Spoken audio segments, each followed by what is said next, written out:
हाय। आज ये वीडियो जो मैंने आपके साथ सामने लेके आया हूँ, ये वीडियो एक गीज़र का है। ये गीज़र एक्चुअली कभी भी हमेशा आप देखेंगे कि गीज़र हमेशा हैंग होता है। बहुत कम ही गीज़र होता है कि जो ऐसा फ्लोर पे रखा हुआ होता है, समझे। बट ये इसलिए जो है क्योंकि हैंग करना ज़्यादा बेटर रहता है हमेशा से लिए।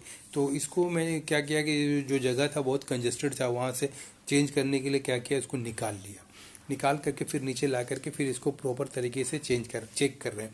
जब पहले चेक किया तो इसकी कंटिन्यूटी बता रही है, यानी कि इसे इसका कंटिन्यूटी बताने का कारण ये हुआ कि ये ऐसे तो दिखा नहीं रहा है कि इसे एलिमेंट खराब है।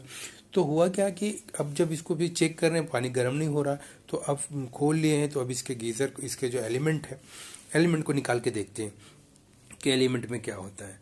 देखिए ठीक है, उसी तरह से जिस तरह से कनेक्शन निकाल रहे हैं उसी तरह से फिर लगाना है। तो इसको प्रॉपर तरीके से खोलेंगे, याद रखेंगे, हमेशा अपने माइंड में करेंगे कि इसे राइट साइड से कौन निकाला, लेफ्ट साइड से कौन निकाला। इवन अगर लेफ्ट राइट से अगर अब नहीं कोई ज़्यादा इशू नहीं है, लेकिन थर्मोस्टेट और ओवरलोड का आपको याद रखना बहुत ज़रूरी है। इसलिए अगर ज़रूरी है तो निकालिए उसके कनेक्शन, अगर ज़रूरी नहीं है तो दोनों एक साथ निकाल लीजिए, जैसे इन्होंने निकाला।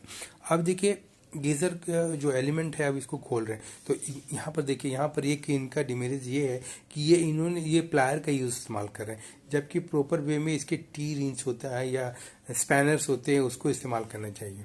और कभी भी ये ध्यान रखे, केयर करिए कि इसे जो आप जब भी एलिमेंट निकालते हैं, अगर प्रॉपर नहीं निकल रहा है तो उसको स्क्रू ड्राइवर या कुछ ऐसा शार्प चीज़ से निकालिए। लेकिन कई बार क्या होता है कि इसे आपके पास रबर नहीं होता और वही रबर लगाना पड़ता है। तो ये ख्याल रखिएगा कि रबर प्रॉपर से निकले, क्योंकि वो फिर नहीं तो बाद में लीकेज आते रहेगा। तो देखिए किस तरह से निकाल रहे हैं, अब निकल रहा है। अब निकलने में थोड़ा तकलीफ था, लेकिन अभी निकलने में तकलीफ इसलिए होता है कि उसमें सिल्ट जम जाता है, वो जो नमक का जो इसके ऊपर जो लेयर चढ़ जाती है, जिसकी वजह से निकलना थोड़ा सा मुश्किल हो जाता है। फिर भी ये देखिए, इसको निकाल लेते हैं खींच करके। अब इसको चेक करते हैं कि क्या हुआ। हाँ, तो देखिए ये साफ क्लियर है कि ये फट गया, ये दो जगह पे फट गया, ये जो यानी कि क्रैक आ गया। क्रैक आने के कारण ये जो है सिर्फ करंट लीक कर रहा था और ये हीट नहीं कर रहा था। अब इसको क्या करते हैं कि अंदर साफ कर लिया। साफ करने के लिए एक बार पानी डाल के निकाल लेंगे।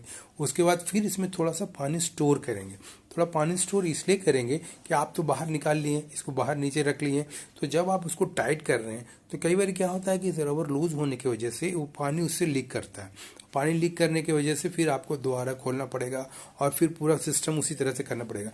इसलिए इसमें थोड़ा पानी डाल देते हैं और पानी डाल करके रखते हैं। और जब इसको लगाएंगे, लगाने के बाद फिर चेक कर लेंगे। तो देखिए अब इसमें नया एक एलिमेंट लगा रहे हैं और इसको प्रॉपर पहले रबर को टाइट कर रहे हैं पूरा, उसके देख रहे हैं कि पूरा इसका साइज के बराबर का है कि नहीं।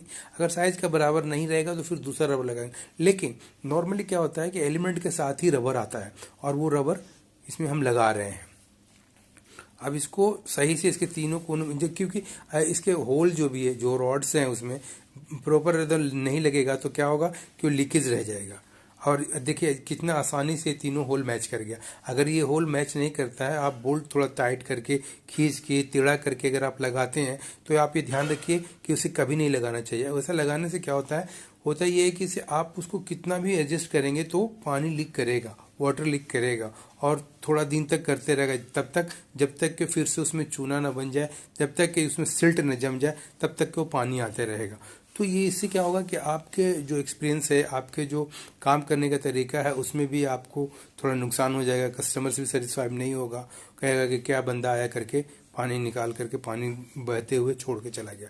तो इस बात का ध्यान रखिए, केयर करिए। देखिए अब दूसरा क्या हुआ कि अब इन्होंने फिर उसी तरह से कनेक्शन करना शुरू कर दिया जैसे उन्होंने कनेक्शन निकाला था।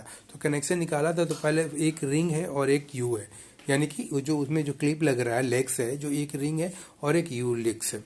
तो उसको उसी तरह से प्रॉपर टाइट कर दे। अच्छा, इसमें देखिए ध्यान देने वाली बात यह है कि इसमें दो एलईडी है, एक जो है ग्रीन और एक रेड। तो दोनों जो है अलग अलग एलईडी जो काम करता है, उसका काम क्या है ये भी आप जान लीजिए। क्योंकि जब रेड वाला जब जलते रहता है तो समझिए हॉट है। अगर रेड वाला बंद हो जाता है तो समझिए आपके पास पावर तो है, लेकिन वो गीजर हीट नहीं कर रहा है। तो अब ठीक किस तरह से इसको पैक कर दिया गया। पैक करने के बाद फिर इसको प्रॉपर तरीके से अब देखिए हैंग कर दिए।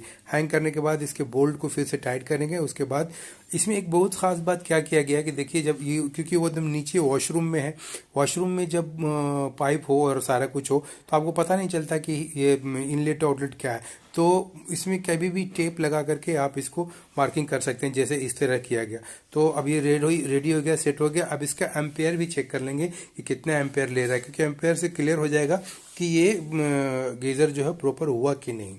तो आइए देखते हैं कि कितना एम्पेयर ले रहा है, और मेरे ख्याल से एम्पेयर भी सही लेगा।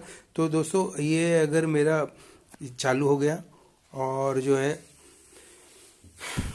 एम्पेयर भी देख लेते हैं दोस्तों। अगर मेरा अगर वीडियो आपको सही लगता है तो आप एक लाइक दे के ज़रूर जाइएगा, और कभी इन्फॉर्मेटिव वीडियो चाहिए और इस तरह की कोई और भी न्यूज़ चाहिए तो आप जो है कमेंट में लिखिए, और मेरे चैनल को सब्सक्राइब करना ना भूलिएगा। और इसके साथ ही बाय।